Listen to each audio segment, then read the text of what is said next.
నమస్తే welcome to 9+ news. Telangana రక్షణ సేన అధినేత కల్వకుంట్ల కవిత తన తండ్రి మాజీ ముఖ్యమంత్రి కేసీఆర్ పై చేసిన వ్యాఖ్యలు రాజకీయ వర్గాల్లో తీవ్ర చర్చకు దారితీస్తున్నాయి.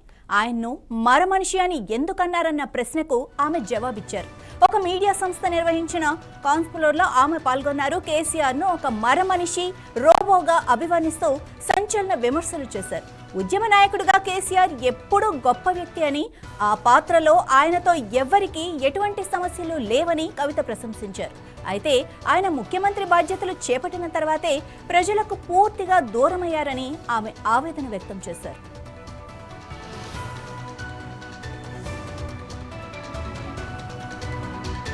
ఇక నా అభిప్రాయాలను బీఆర్ఎస్లో స్వేచ్ఛగా చెప్పుకోలేకపోయాను అని తెలిపారు. ప్రజలకు పనికొచ్చే పనులు చేయాలనేదే తన సంకల్పమని, ప్రజల జీవితాల్లో మార్పు తేవాలని పార్టీ పెట్టానని స్పష్టం చేశారు తెలంగాణ రక్షణ సేన అధ్యక్షురాలు కవిత.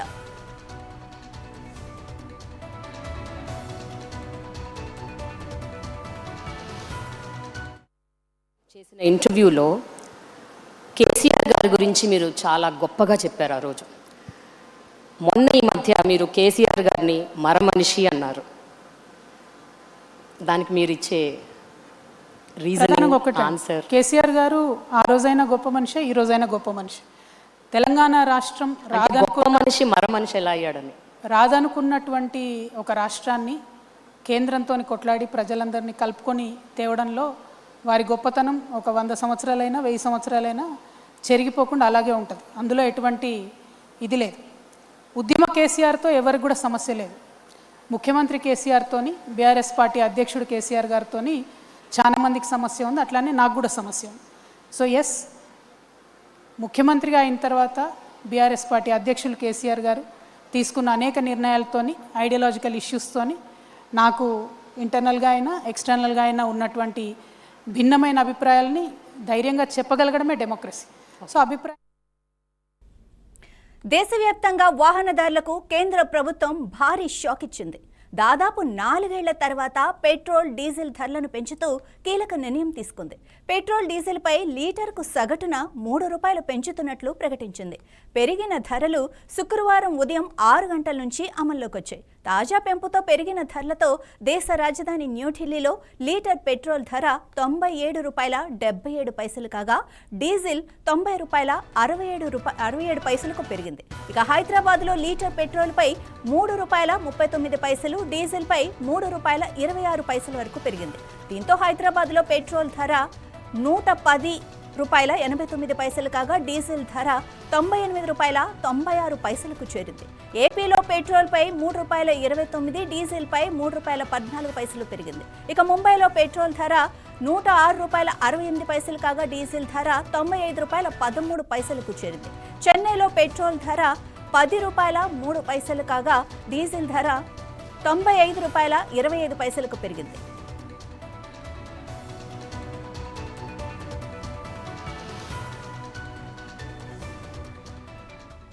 ఇక దీనిపై మరింత సమాచారం మా రిపోర్టర్ లహరి అందిస్తారు. లహరి, చెప్పండి, పెరిగిన పెట్రోల్ ధరలు ప్రజలు ఏమంటున్నారు?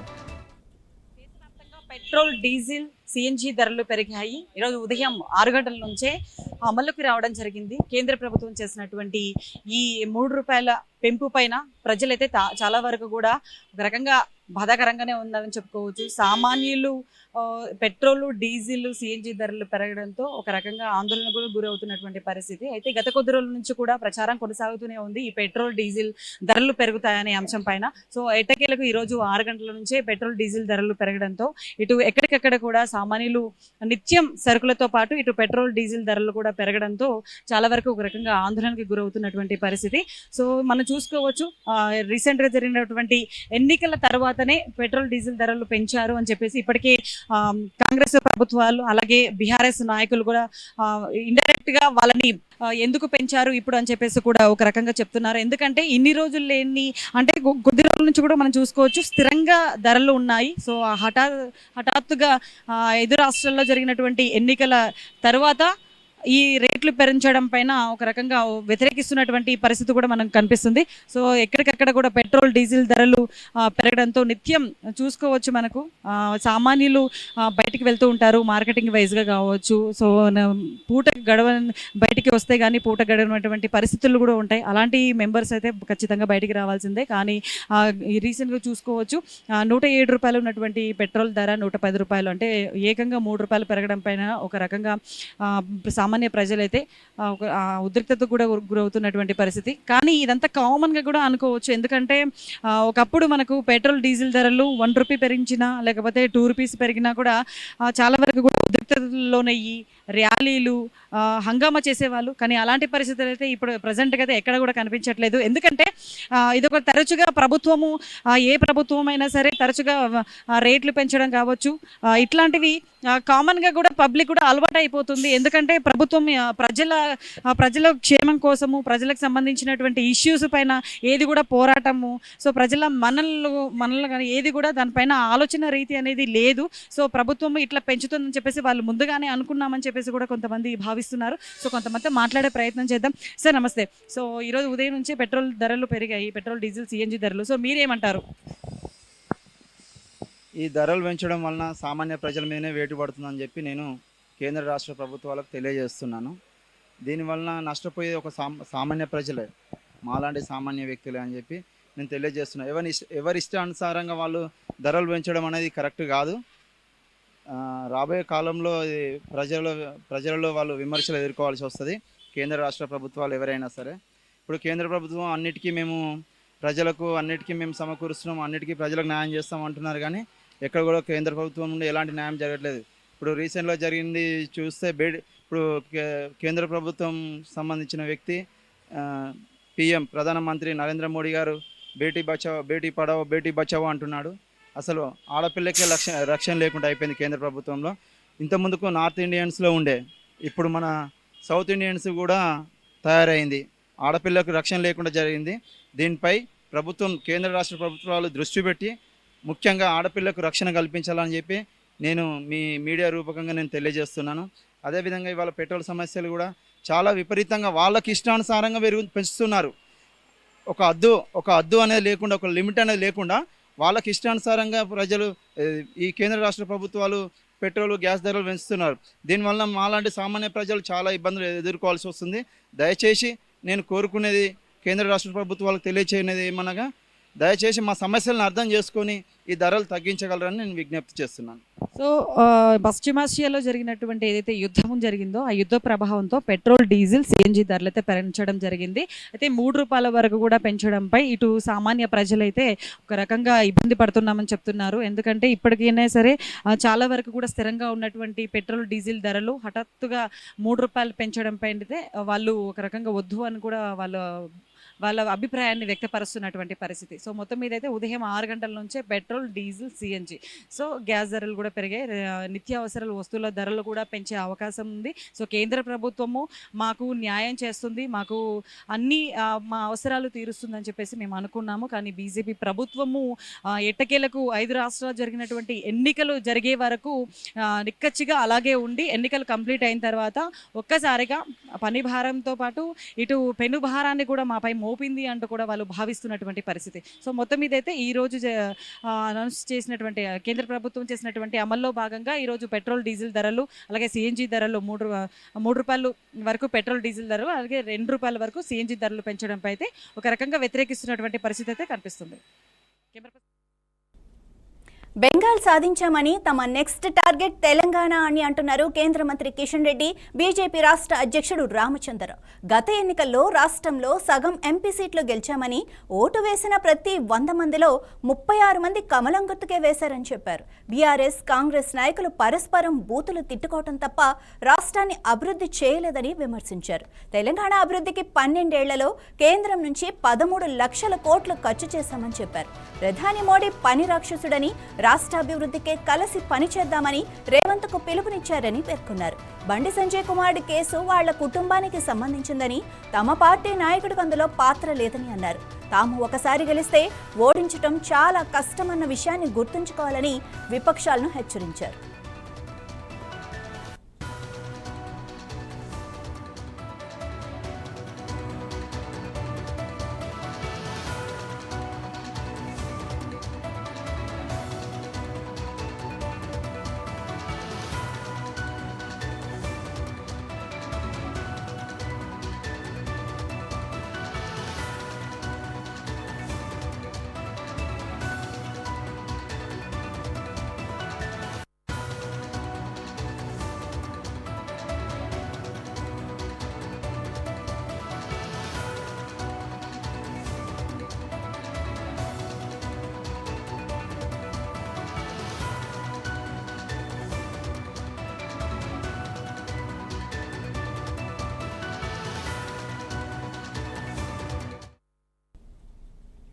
జనగామ జిల్లాలో అన్నదాతల ఆగ్రహం కట్టలు తెంచుకుంది.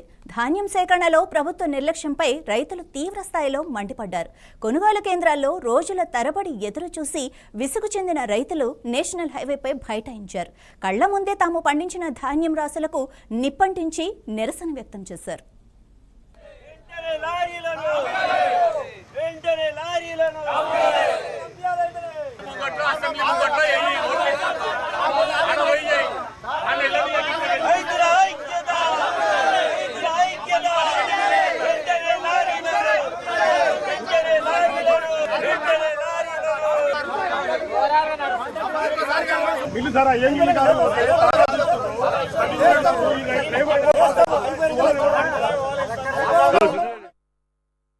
అమరీలు బాగానే చేస్తున్నారు. కాలం నెత్తిమికి వచ్చింది. అమరీలు కూడా రైతులు ఉన్నారు. నెల రోజులు దాటిపోయింది. వరి కుప్పలు అలా పోసి కాండాలు అవుతున్నాయి, కానీ లారీలు రావట్లేదు. లారీలు ఎందుకు పంపించట్లేదు, ఎందుకు రావట్లేదు? అమరీలు కూడా ఇప్పుడు బస్తాలు నిల్వ పెట్టి ఉన్నాయి, చెదలు పడుతున్నాయి. రైతులకు నష్టం అవుతున్నది. వర్షం వస్తే ఏమైపోవాలి? రోడ్డు గారి ప్రవేశిస్తున్నది. వడ్లు కాంటా గురించి అమరీలు బాగానే చేస్తున్నారు. కాలం నెత్తిమికి వచ్చింది. అమరీలు కూడా రైతులు ఉన్నారు. నెల రోజులు దాటిపోయింది. వరి కుప్పలు అలా పోసి కాండాలు అవుతున్నాయి, కానీ లారీలు రావట్లేదు. లారీలు ఎందుకు పంపించట్లేదు, ఎందుకు రావట్లేదు? అమరీలు కూడా ఇప్పుడు బస్తాలు నిల్వ పెట్టి ఉన్నాయి, చెదలు పడుతున్నాయి. రైతులకు నష్టం. తమిళనాడు సీఎం విజయ్ జాతకం ప్రకారం ఆయన 101 ఏళ్ల వయసు వచ్చే వరకు పదవిలో కొనసాగుతారు. అంతేకాదు అమెరికా, రష్యా మధ్య గొడవలను కూడా ఆయనే పరిష్కరిస్తారు. ఈ జోస్యం చెప్పింది ఎవరో కాదు, విజయ్ ఓఎస్డీగా నియమించి 18 గంటల్లోనే పదవి కోల్పోయిన వ్యక్తిగత జ్యోతిష్యుడు రాధన్ పండిట్ వెట్రువేల్. ఆయన కామెంట్స్ ఇప్పుడు పెను దుమారం రేపుతున్నాయి.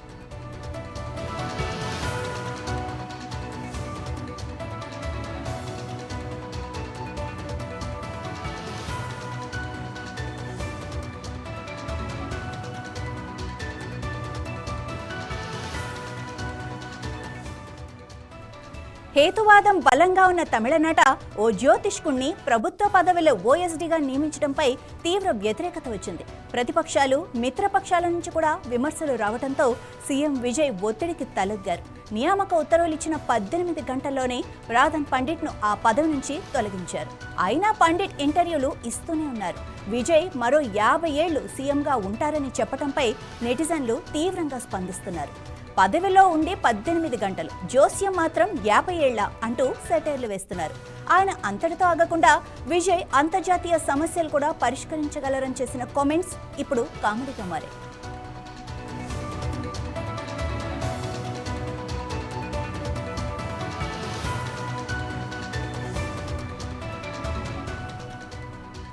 ముఖ్యమంత్రిగా విజయ్ పాలనపై దృష్టి పెడుతుంటే ఆయన సన్నిహితునిగా చెప్పుకుంటున్న వ్యక్తి ఇలాంటి వ్యాఖ్యలు చేయటం పార్టీకి ఇబ్బందిగా మారింది. జ్యోతిష్యాన్ని నమ్మటం వ్యక్తిగత విషయం, కానీ దాన్ని ప్రభుత్వ యంత్రాంగంతో ముడిపెట్టడంతో సీఎం విజయ్పై విమర్శలు వచ్చాయి. పండిట్ కామెంట్స్ ప్రస్తుతం టీవీకే పార్టీకి పెద్ద తలనొప్పిగా మారాయి.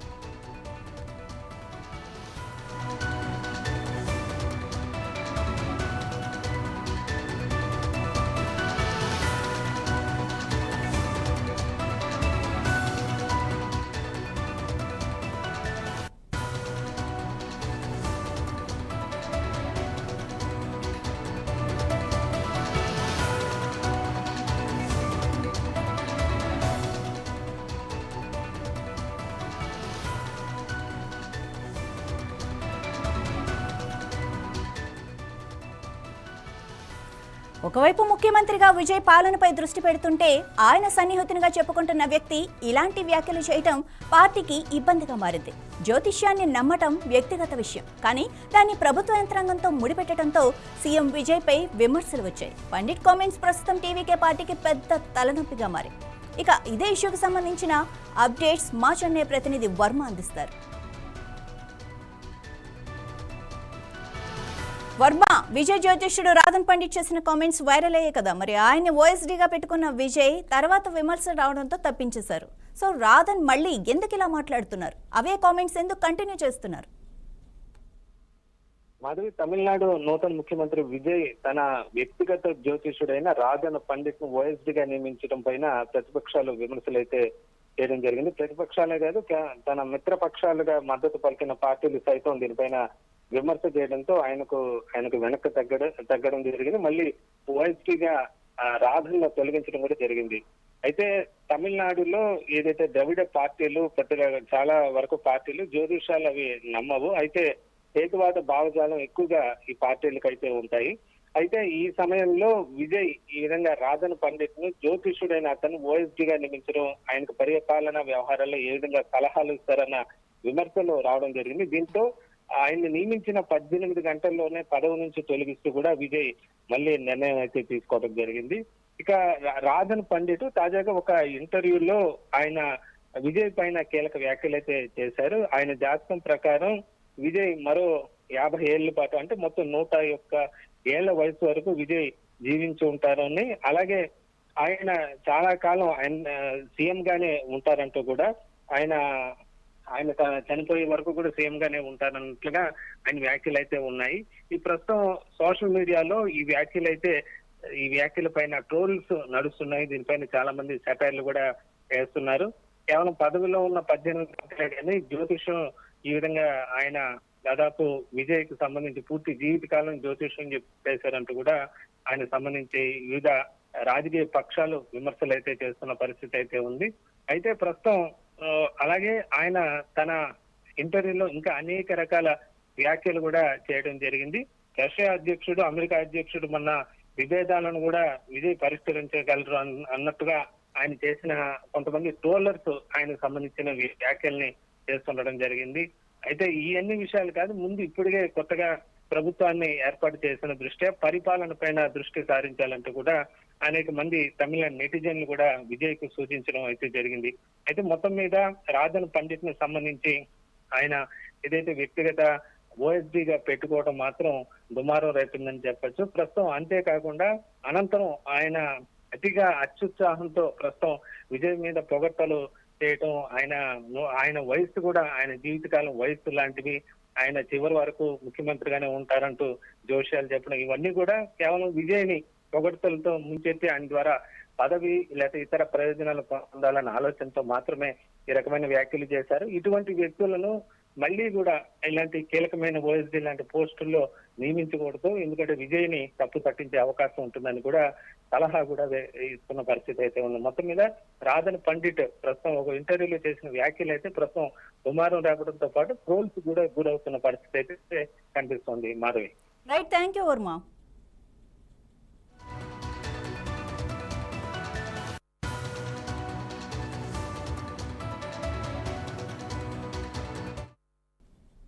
కేంద్ర ప్రభుత్వ నిర్లక్ష్యం వల్లే నీట్ పేపర్ లీక్ అయిందని శాసన మండలి విప్ బల్మూర్ వెంకట్ ఆరోపించారు. దీనివల్ల లక్షల మంది విద్యార్థుల జీవితాలు నాశనమయ్యన్నారు. బెంగాల్ లాగానే తెలంగాణలో కూడా సర్ ద్వారా దొంగ రాజకీయాలు చేయాలని చూస్తోందన్న వెంకట్తో మా ప్రతినిధి Raj Kumar face to face. ఫిర్యాదు చేయడానికి వినతి పత్రం అందించడానికి కాంగ్రెస్ నేతలు రాష్ట్ర ఎన్నికల కమిషన్ కలవడం జరిగింది. దాని నుంచి మనతో మాట్లాడడానికి ఎమ్మెల్సీ వెంకట్ గారు ఉన్నారు. సో వెంకట్ గారు చెప్పండి, ఈరోజు ఏం జరిగింది, మీరు ఈసీకి ఏం చెప్పారు? అంటే ఎస్ఐఆర్ రివిజన్ అనేది, ఓటర్ రివిజన్ అనేది 2002లో కూడా కాంగ్రెస్ ప్రభుత్వం అధికారంలో ఉన్నప్పుడు కూడా ఎస్ఐఆర్ ఏ ప్రభుత్వం అధికారంలో ఉన్నా ఈ రివిజన్ పద్ధతి అనేది కొనసాగిస్తుంది. కానీ ఎస్ఐఆర్ని అడ్డం పెట్టుకొని ఇంటెన్షనల్గా సిటిజన్షిప్ సంబంధించి వాళ్ళకి సంబంధించిన డాక్యుమెంట్ ఉండాలి, నువ్వు సిటిజన్షిప్పా కాదా అని చెప్పి, లేదా పాస్పోర్ట్ ఉండాలని చెప్పి 14 డాక్యుమెంట్స్ ఉన్నప్పటికీ కూడా కేవలం ఒక డాక్యుమెంట్ లేకపోతే దాన్ని తొలగించే ప్రయత్నం చేసి ఇప్పటివరకు ఇతర రాష్ట్రాల్లో ఎక్కడైతే 60 కోట్ల మందికి 60 కోట్ల సంబంధించి ఇప్పటికే ఎస్ఐఆర్ కంప్లీట్ చేసి అందులో ఆల్మోస్ట్ 10% ఇప్పటికే 10% 6 కోట్ల మందిని డిలీషన్స్ అనేవి జరిగినాయి.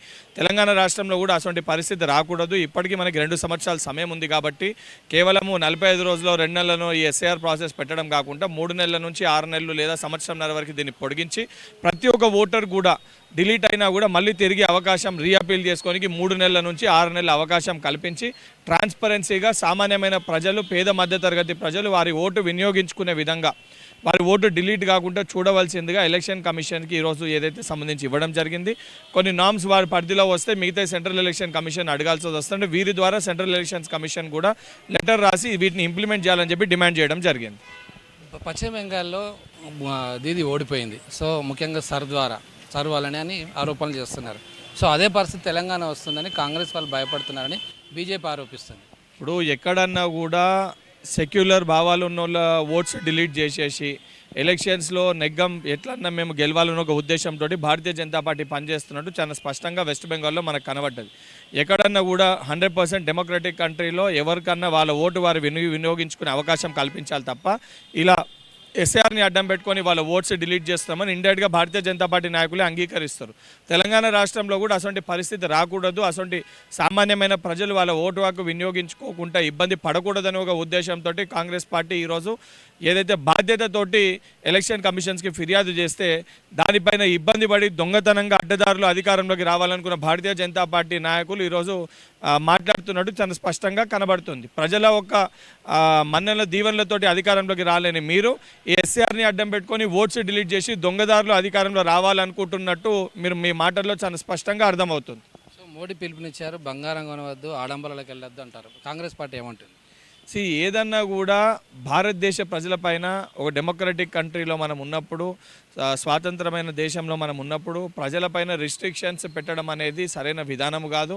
నిజంగా మీరు తీసుకున్న ఒక ఫారెన్ పాలసీ విధానాలు సరిగా లేవు కాబట్టి ఈరోజు భారతదేశానికి పరిస్థితి ఎదుర్కొంటుంది.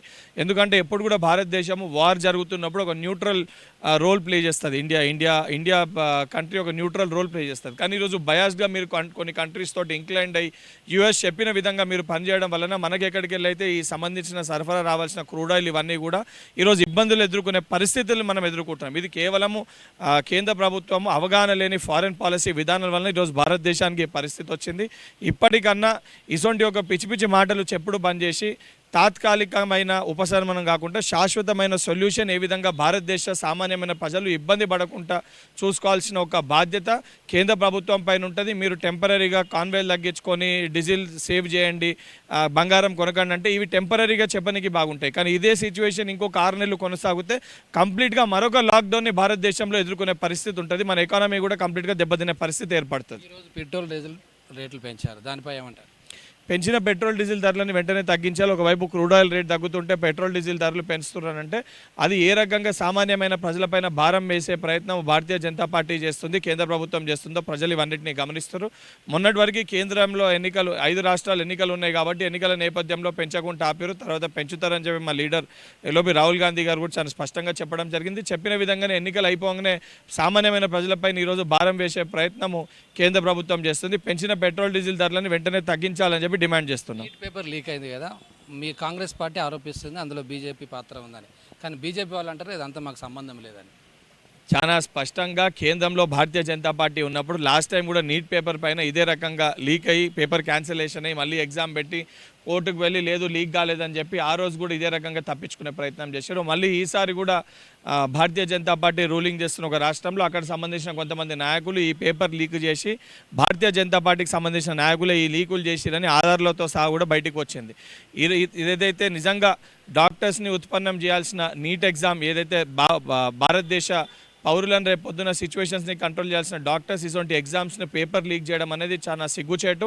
ఇప్పటికన్నా దీనికి నైతిక బాధ్యత వహించి ఆ సంబంధించిన శాఖ మంత్రి గారు రాజీనామా చేయాలని చెప్పి డిమాండ్ చేస్తుంది.